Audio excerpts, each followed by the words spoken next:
Rebonjour, c'est encore moi. Bienvenue dans la troisième partie de comment appliquer la méthode ancestrale. Si vous n'avez pas vu la première vidéo qui explique le pourquoi du génial de cette méthode, je vous invite à aller la regarder. Elle est sur YouTube.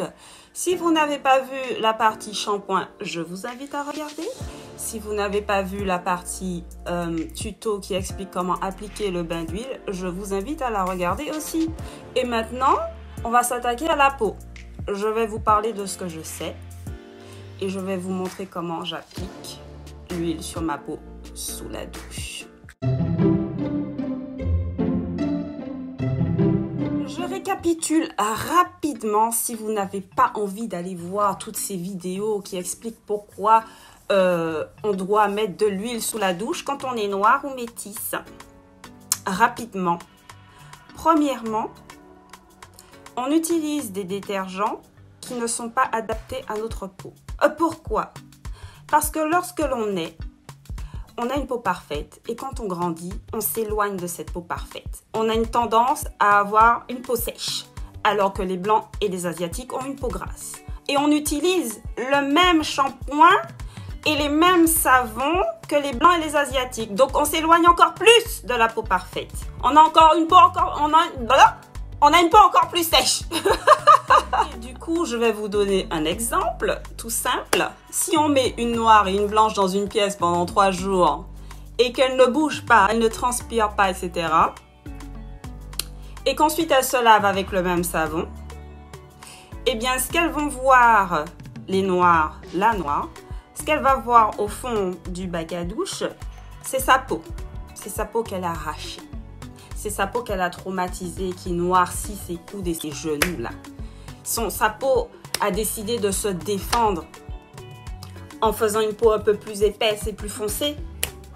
Et puis on revient derrière, on repasse le même produit, on repasse le gant dessus. Non, non, non, non, non. J'ai testé. Je me suis lavée pendant 3 mois avec de l'huile, sans gant. Et quand j'ai repris le gant au bout de 3 mois, l'eau n'était pas noire. Ensuite, il faut essayer de comprendre que les grands groupes industriels ont très bien compris que les noirs sont très attachés à leur hygiène et leur beauté. On dépense plus que les autres pour notre hygiène et notre beauté. Et ce, depuis la nuit des temps, sauf qu'on ne dépensait pas, on utilisait les éléments naturels. Voilà. Donc, comme ils ont compris ça, ils nous font dépenser encore plus en mettant, bon, allez, des noirs de temps en temps dans les publicités, etc. Mais ça reste quand même le même produit qui nous assèche la peau. Et on va racheter d'autres produits pour compenser cette sécheresse, des crèmes. Voilà. Donc, ils ont compris ça et il faut arrêter avec ça. C'est un résumé, hein. Donc, j'explique en détail comment on en est arrivé là. D'accord? Je vous invite à aller la voir, la vidéo. Maintenant, je vais vous montrer comment on applique l'huile sous la douche. Alors, je me lave avec de l'huile d'olive, de l'huile de coco, en hiver, de l'huile de sésame, les 3 mélangés. Et je mets de l'huile essentielle d'arbre à thé. Et si j'ai des boutons, géranium. Voilà, bref. Donc, c'est à vous de voir. Vous pouvez vous laver avec de l'huile d'olive uniquement. C'est pas un problème. De l'huile de coco, c'est pas un problème. Les deux, c'est pas un problème. Prenez les huiles que vous voulez, qui vous enchantent. Elles doivent être végétales, pures, 100% naturelles, brutes de Fabergé, sans rien du tout autour, 100% naturel, clean, propre, ok? Ensuite, vous mettez vos huiles dans une petite bouteille, vous secouez et vous allez sous la douche. Vous vous mouillez à l'eau tiède. Et ensuite, vous appliquez l'huile sur votre peau, comme ça. Et vous massez. On frotte pas comme ça, là, comme une sauvage. On masse, on veut pas abîmer la peau. On veut qu'elle se régénère, on veut qu'elle reste belle.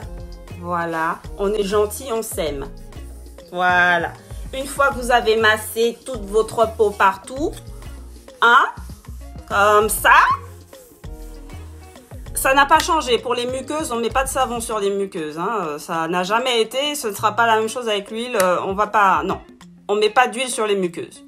On reste à l'extérieur, mesdames. Une fois que vous avez passé l'huile sur tout votre corps, bien massé et tout, vous vous rincez. Toujours à l'eau tiède. Vous pouvez terminer à l'eau froide si vous voulez, pour donner un petit coup de fouet à la peau. Voilà. Mais on se rince délicatement. On sème toujours. On sème. Délicatement, on se rince. On enlève le surplus, etc. Une fois que c'est terminé, vous prenez votre serviette. J'ai pas de serviette. Bon, on va prendre ça. On imagine, hein, puisque je suis sous la douche. Vous tapotez. On sème. Vous tapotez. Et une fois que vous avez fini de tapoter, vous repassez un petit coup de massage là, comme ça, pour bien faire pénétrer encore le restant d'huile. Ok? Et après, vous partez travailler. Pas à poil, bien sûr. Vous êtes encore là? C'est fini, c'est tout. Si vous voulez encore passer un petit coup de serviette, c'est comme vous voulez. Mais sinon, c'est fini. Il n'y a rien d'autre à faire. Je m'habille, je pars et puis j'ai fini. J'ai pas besoin de crème. Ma peau est nickel. Tout va bien. Sur le visage, cependant, comme j'ai une peau d'ado, j'ai des boutons, j'utilise des huiles adaptées, avec des huiles essentielles adaptées, un peu de charbon, et puis on essaie d'éliminer les taches et les boutons, quoi. C'est tout. Vous n'êtes pas obligé de faire sur le visage. Vous pouvez toujours utiliser ce que vous avez.